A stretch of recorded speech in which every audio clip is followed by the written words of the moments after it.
Oba village has just sworn a new king, and the village was bubbling with excitement. The new king, Oba Adedapo, was the first son of the king, but his mother was the second wife. The first wife of the late king, Queen Omaomi, had three girls, so the king decided to take another wife. Although he loved his wife very much, he was desperate for an heir. He married his second wife, Omaomi, who took in immediately and born Adedapo. It was after the birth of Adedapo the first queen, Adenike, became pregnant and had Onyekani, the second prince. When the late king joined his ancestors, there was a little disagreement between the kingmakers as to whom should become king. While some of them wanted Adedepa to become the king, being the first son, others wanted Onyekani because his mother was the first and oldest queen. At the end, they settled for Adedapo, the first son. This decision was reached after they realized that Onyekani didn't even show any interest in the throne. He was just busy trying to expand his yam business. He had a large yam plantation and had a lot of people working on it. King Adedapo was married to his beautiful wife, Atunuke, and they were expecting their first child. On the night of the installation, after the whole merriment, the king retired into his room. He placed his big crown on the bed beside the side stool, where there were other smaller crowns. The big crown was a symbol of authority of Aloba land. He went to bed, feeling fulfilled. However, he woke up the next morning and discovered that the crown was gone. Startled, he sat up immediately and rubbed his eyes to be sure he wasn't dreaming. The crown was indeed gone. He stepped out of his hut and called all the palace guards. He asked them if any stranger entered the palace after the event of the previous day, but they said no. He summoned the whole royal family, which included his mother and stepmother, his stepbrother Prince Oyekane, and his wife. "The king's crown is gone," he let out. After they had all gathered, while they were still trying to understand what he meant, he moved close to Prince Onyekane and accused him of taking the crown because he lost the throne. His brother was shocked. He tried to prove his innocence, but the king refused to pay attention. He told him to return his crown in the next 24 hours if he wanted peace to reign. The whole palace was thrown into confusion barely 24 hours after the installation. The next day, the crown was still nowhere to be found. King Adedapo would have ordered that his brother be locked up until he returned the crown, but he couldn't. He was so convinced that his brother took the crown. However, he couldn't pass such verdict without the crown. It was his symbol of authority. He summoned the chiefs to the palace for an urgent meeting, and he told them what had happened. The chiefs were not happy. The crown has been worn by 7 kings in the past. Apart from being the symbol of authority for the king, the crown has special protective power over the kingdom. The chiefs told him that the crown must not be missing for more than 7 days, else calamity will befall the village. The king became even more restless.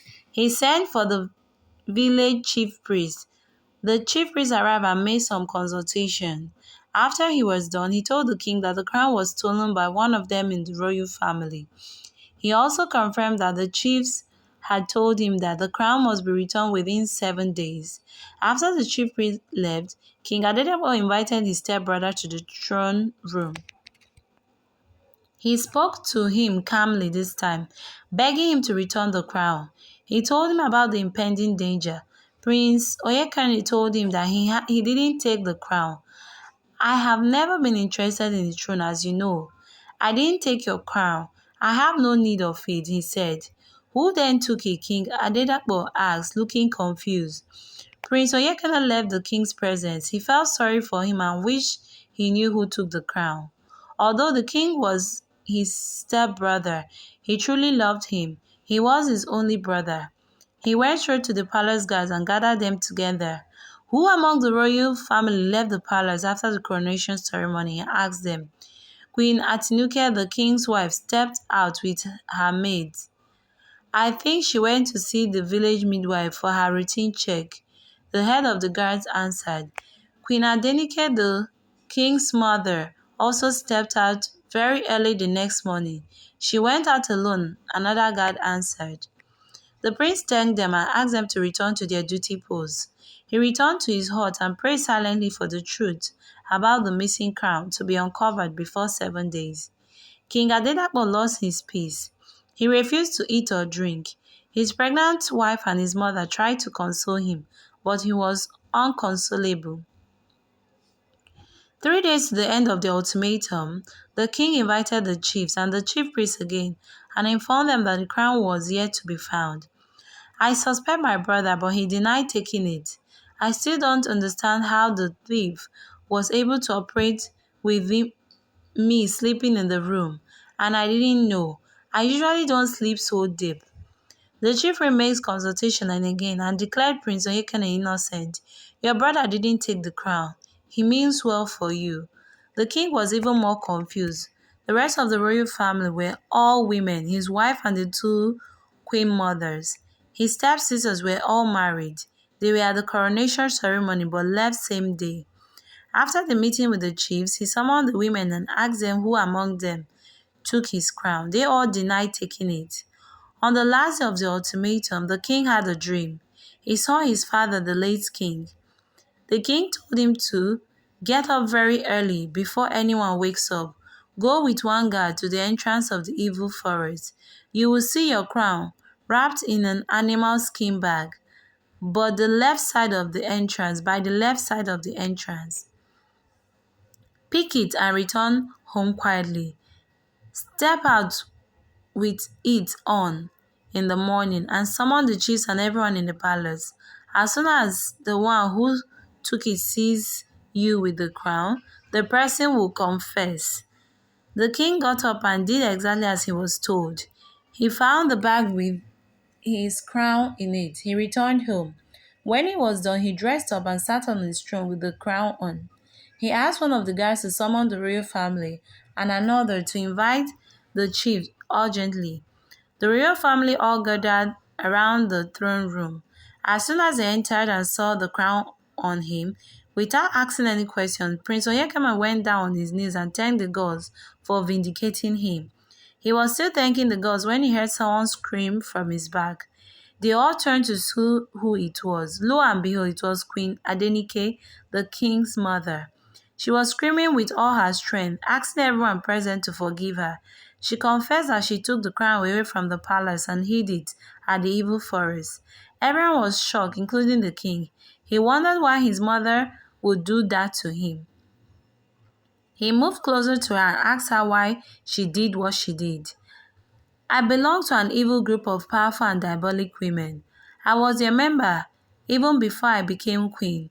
They made my marriage to the king possible and I promised to do their biddings and always. I wanted them to make me the head of the group after the demise of our former head. This was just before the coronation. I was given two options to choose from. Before I could be crowned as the head, I was asked to either bring the crown immediately after coronation or they rendered the king impotent. I decided to go for the option of the crown because I couldn't afford not to have lots of grandchildren. I hid it at the evil forest and was waiting for the brouhaha to die down before I presented it to them. You were not supposed to see or wear the crown after I had taken it. Please forgive me, everyone. I was just desperate for power that I didn't even think of the consequences of my action. By the time she was done, the chiefs were around and everyone was shocked at her confession. The king was still thinking of what to do when he noticed that the queen was no longer moving. She passed on after the confession. She was buried in the evil forest. The kingmaker wanted to dethrone King Adedapo and enthrone his brother, but Prince Oyekama refused. Their excuse was that his mother was an evil woman. Prince Oyekani told them that Adedapo was a good man and should not be made to pay for his mother's sins. He also told them that he wasn't interested in the throne. After several meetings, the kingmaker decided to let King Adedapo continue ruling. He was a great ruler who ruled with so much love and respect for his people and their well-being. He reigned for many years, and Aloba prospered under his watch. Welcome to the end of this story. I hope you did enjoy it. If this is your first time, you're highly welcome. Don't forget to click the subscribe button and turn on your bell button to get latest